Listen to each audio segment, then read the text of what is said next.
Dagmara, thanks for coming on the podcast. We always start off with a brief introduction of yourself and your business, and then we'll take it from there. Great. Thank you for inviting me. It's great to be here. Um, I think it's my first podcast that is directed just at founders.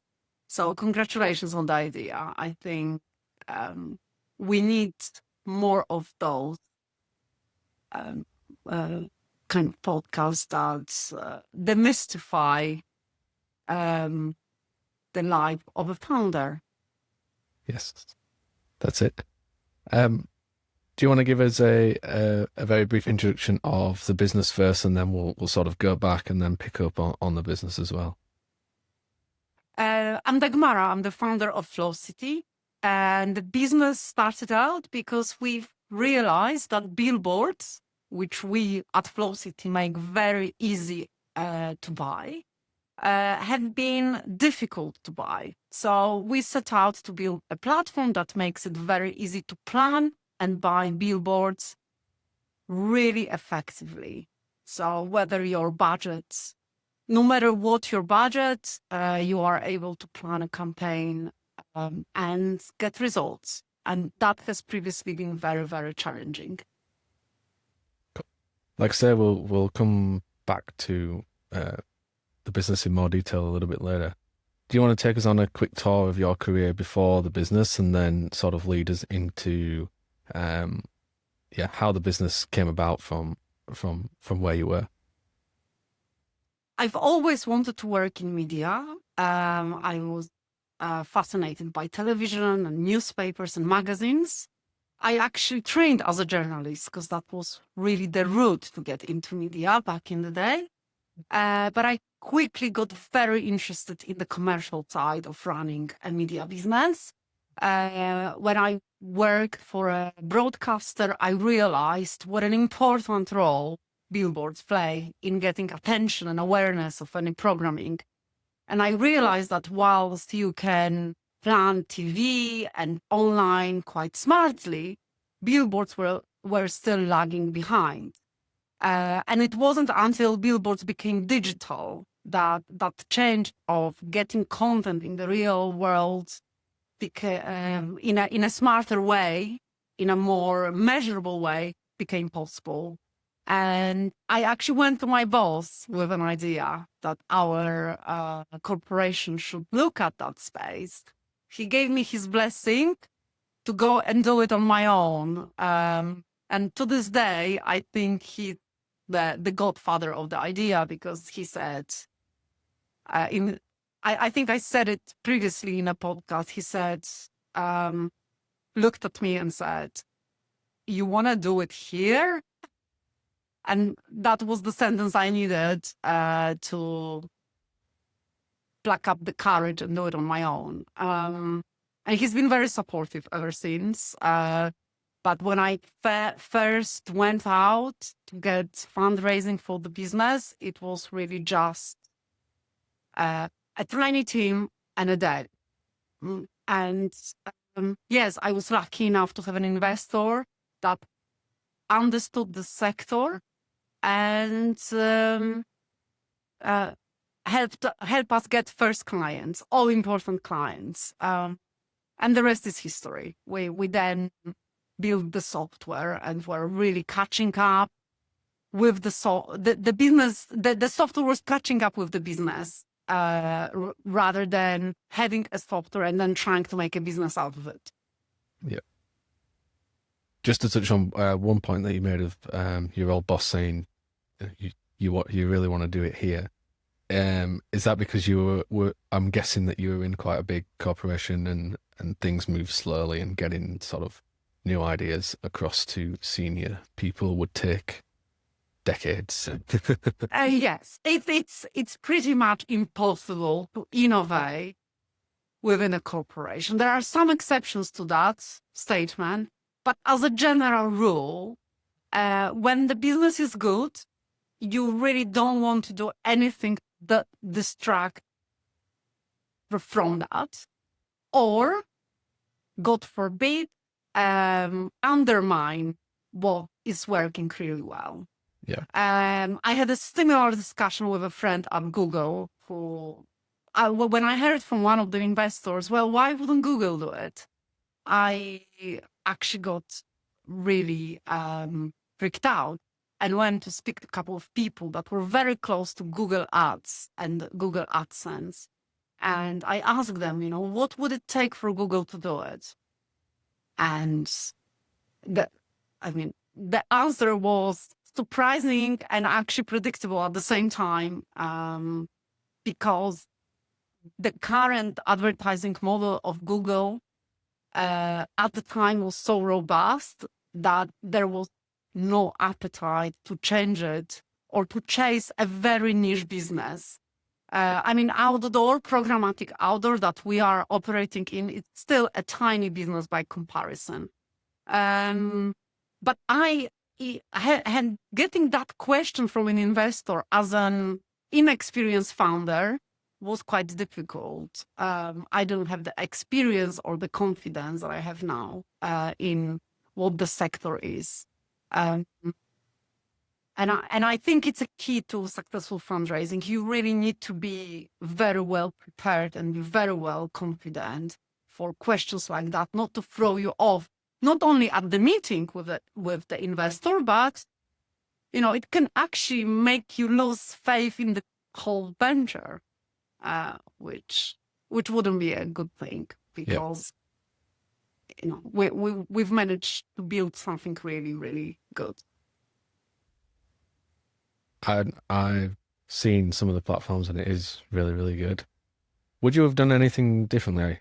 You're probably one of maybe like the top 5% of founders that I've had on the podcast that have gone and got fundraising first, and rather than just being able to set up and go, which I guess the software and technology that you use is the main driver behind all of that. Would you have done anything different at the start? Now you can sit here and talk in hindsight. Yes, absolutely. So first of all, I would have done it at a different time. We were too early. Secondly, I would have done it in months instead of years. We took way too long to do it. In the hindsight, I would do all of what we've done in 7 years, in 7 months. I would have said no more. I thought I'm quite assertive and I'm good at saying no, but I'm not good at saying no to business. So when someone comes and wants to spend money with us, I generally want to say yes. I should have said more. And actually, it was at the time where I became very, very strict with who our client is, that our business started to generate healthy margins. I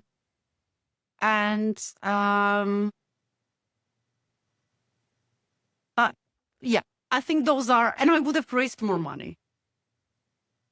I think in Europe, we are so conservative with the fundraising that we only raise as much as we need because we don't want to give away control or shares. And in the hindsight, I think the winners are those that are able to raise enough funds to scale and grab the market very quickly when the time comes. Because then the time came and we were dwarfed by competitors across Atlantic that were able to just put a lot of money into land grab. I want to touch on one of the points that you made there of saying no to customers, and then when you start to sort of develop a proper avatar, if you like, that's when things start to go well. What's the reason for that? What were some of the issues that working with the wrong people were causing?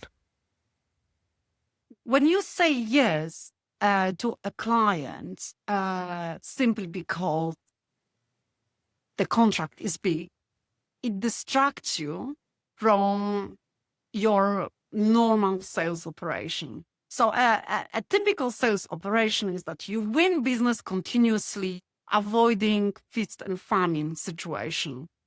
The moment you go and accept a client that is not your standard client, you go away from your standard processes and that takes away your attention. Yes, you deliver. It probably costs you 10 times more effort than you would have liked, because it's not standard client. Yep. You know you haven't charged enough, even though it seemed like a big chunk of money. And during that time, you gave up your normal sales processes, so the top of funnel activities. And at the end of that check, that invoice gets paid, but you've got so much work to catch up because you've been busy just servicing that one account. And in some cases, it's even worse than that, because the whole team gets involved in just keeping that client happy, just to get to invoice and make sure we can close it.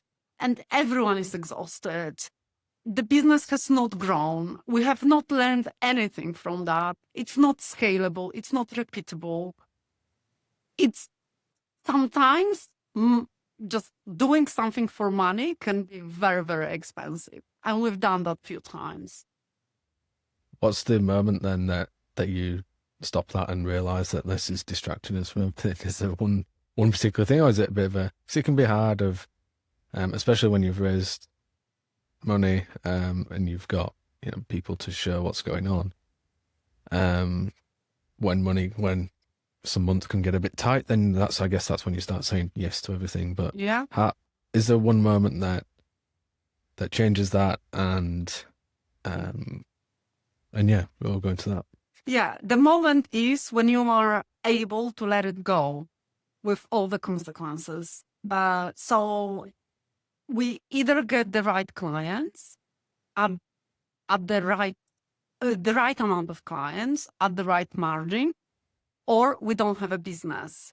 So accepting those clients that are not right for you, they just revenue, is just prolonging or not wanting to look at what things are. And basically, it means that maybe your business is not viable. Yep. And again, in Europe, we are very averse to letting go and perhaps closing the business that is not viable. And I had few moments where I thought all is lost. And in those moments, actually, you start saying no. And it's a pivotal moment to your business, because the right clients will come and you are able to service them, often with by that time you would have let some of the team go. And you see what kind of healthy margins you are able to work towards when you say no and say yes to the right clients. And I had few of those moments. Yeah. I was going to say, it's not going to be, you don't wake up one day, especially you said you could do 7 years in 7 months. So it takes us longer than we would hope. But and there is another element, and I think this is very, very female thing. If we can even say that. We always think that, okay, we're just gonna get this client. We've got all of this business that needs looking after, but we'll have evenings and weekends. We always think that there is some extra time we can carve out for the business. But it's a false economy. And stay with me while I make the point for that, because as founders, we think we can work all of the hours. And the answer is yes, for a while. Secondly, the cost becomes really expensive, and it starts to affect your normal working week. If you have not rested, if you have not taken time away from the business, you'll stop seeing wood from the trees. And it's just normal human occurrence. And I know we live in this age where we have a hustle culture and we work and we put through. As someone that lived it for 7 years, I can say, hold my hands up and say, I am not able to do it for longer than 12 weeks. Week 13, and I absolutely crash, and I cannot do it for longer. So the rest period are so important. And we try to treat this time that should be allocated for rest as something that we can take from at no cost, but that cost counts. At least that's my experience. So now the third point is when I got pregnant with my daughter, I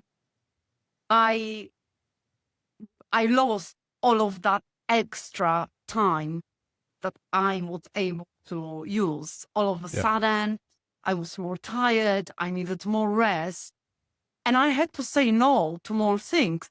I wasn't able to tap into my evenings or waking up earlier. My body was just not allowing me to do that.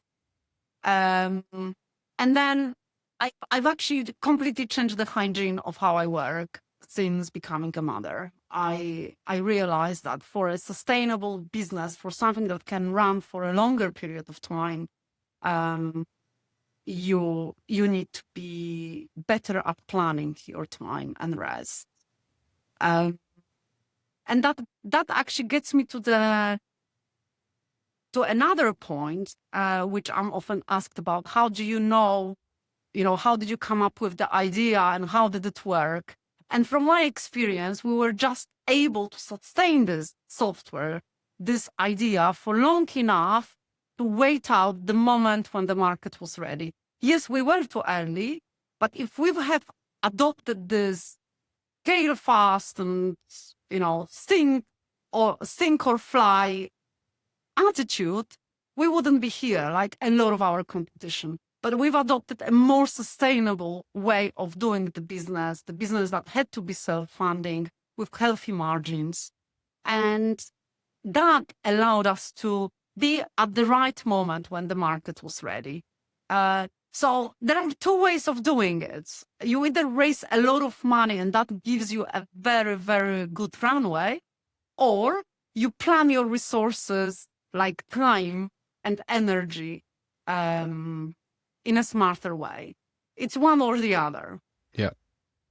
Very good. That brings us nicely then to there's probably a lot more that we could cover in that 7-year period so far, but I want to bring the business up to date now. There will be some founders listening to this that still think that out of home is inaccessible to them, and that you need to do things for months upon a time and spend a lot of money doing it as well. Talk us through exactly what the business does now, and how you've developed your software to where it is today. We started out to democratize real world advertising, simply because as someone that worked in media all my life, I noticed how effective it is. It's unparalleled when it comes to building trust. And trust is how you build brand. Brand is nothing else but why people prefer you over your competitors, and they prefer you because they trust you more. It's a very valuable thing. And when I look at really successful businesses that didn't exist 10 years ago, they do one thing. They invest in billboards. But not all of the businesses are able to raise enough funds to just go and say, buy me £1 million worth of advertising on London Tube. So, what should they do? Should they just say, okay, this is not for us, which is what 99% of them think they should do? Or can they use software that tells them, you know what, you actually don't need to be for a whole month or 12 weeks on all of the stations. You can actually run your communication at the time when your audience is likely to be in front of them. And because of the data, IoT, devices, all of that data is available.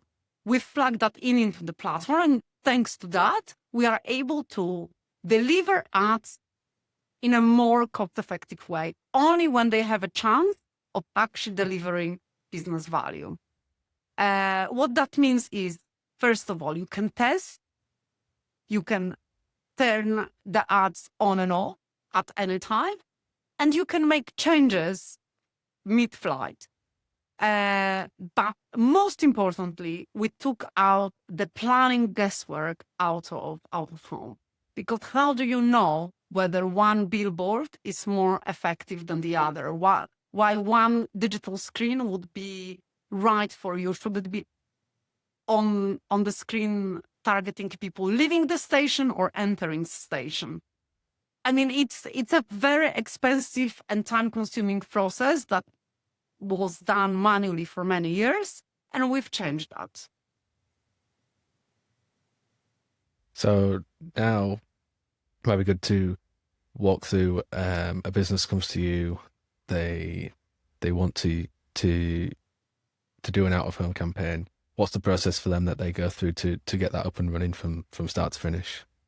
So they can either use the system, so any business will get a dedicated account. They can go in and use the system, which will plan things for them automatically based on the time of day of the week, location. We've got preset audiences in the system. When we started out, we thought we're going to need hundreds of those audiences. It turns out that the types of clients that will use out of home will typically target very predictable type of audiences. So we just focus on those. So all of that is preset on any account, and then you upload an artwork and you're ready to go. The system will automatically choose best screens for you based on your budget and how long you want to run on the digital screen. So one of the examples could be, I want to run on Waterloo Station. My budget is £1,000 and I want to run for a month. So it's understandable that the system will not choose the biggest site where £1,000 can be burned within an hour. Yep. It will choose for screens that are have a highest affinity with the audience chosen, and that maybe have less impact. But because your budget is just £1,000, you don't really expect to target million people. It's not about that. It's about matching the right location, the right format with the budget, and the system does that automatically. But no one really wants to go and click through front ends anymore or user interface anymore. Yep. We're actually entering era of conversational planning, and we are actually almost ready to launch it. So I don't know when this podcast is going live, but in September, we would have had our first conversational planner, which does exactly what it says. So imagine making a phone call to a very experienced planner at an agency. Today, this is not accessible to smaller businesses. So we thought we're just going to create something like that. And you are able to have a conversation, explain exactly what you want, make changes, and the agent prepares the plan for you. And then you can decide what you're going to do with it. But at the end of the conversation, which lasts a couple of minutes, you get a very robust plan. And we're very excited about that because I think this, again, makes the democratization of billboards. It takes the democratization of billboards that step further. Yep. Yeah, that's it. And it's the rise of the digital boards that have changed the game, really, isn't it? It's, you've got some of the work that we've done in out of home. They've got people advertising from. I always remember there was a burger van at the end of the road. Used the board at the end of the road, and then you go all the way up to your national brands as well. So they're like, I really like the industry because anybody can do it, and I've seen you've taken me through the tool, and we planned out a campaign together, and yeah, it was literally in 5 minutes I had a campaign ready to go. So it's really good. Absolutely. So as soon as we launching it in September, we are looking for beta testers, ideally from digital agencies, those that are looking to offer their clients more channels, but are really pressed for time. So they don't want to be spending too much time servicing briefs or clients' questions. The tool addresses exactly that. So if that's you and you are at the digital agency, please join our wait list and wait to hear from us very soon with your dedicated login details to the pro account. Awesome. And there'll be a link in the description for you to go and sign up. So if you are an agency that wants to try it out completely free, go ahead and sign up to that. And like I said, I've seen the tool. It's really, really good. So you should do it. Leads us on nicely then to final part of what's next. Now you can go wherever you want with this, with the industry. I know you're very keen on growing the industry as a whole and getting in more money into the industry as on a whole. But yeah, what's next, either for the business, for yourself, more workations, maybe you can touch on that. But yeah, what's next? I've experimented with a workation last week. The experiment worked. So I actually managed to get the work done and get the rest done, which I thought was an impossible mixture, but it was actually successful. So just being away from my usual setting did offer a mental rest for me. And being in the sun, reconnecting with my family was a great thing to do. And because I was at my sister, who is also an entrepreneur and works quite a lot, it was the right environment for me to also get down and do the work that needs doing. I wasn't exposed to any distractions, which I think are the major risks at any workation. And so that was successful due to the unique setup that I had. But that said, I'm really glad to be at my desk. Yeah. And back to my old routine. So I think a week worth of workation is just the right amount. So no more workations planned anytime soon. What's next for the business? I think more digital billboards will be plugged in. There are some new markets coming on. Retail media being activated, really exciting formats. But also other channels that are still quite difficult to plan. So I think the future for FlowCity is more channels and more digital screens, because we still have clients that want to activate in certain areas, but there are just no digital screens there. Okay, very good. Yeah, if people like the sound of you and the business, where can they find both you and the business? Flow.city, and the link to the AI, we've made a decision at the business to separate the FlowCity, which is a quasi-agency platform, with the AI agent. So the way the AI agent is the wait tool, because we are addressing the problem of waiting around for responses for the briefs taking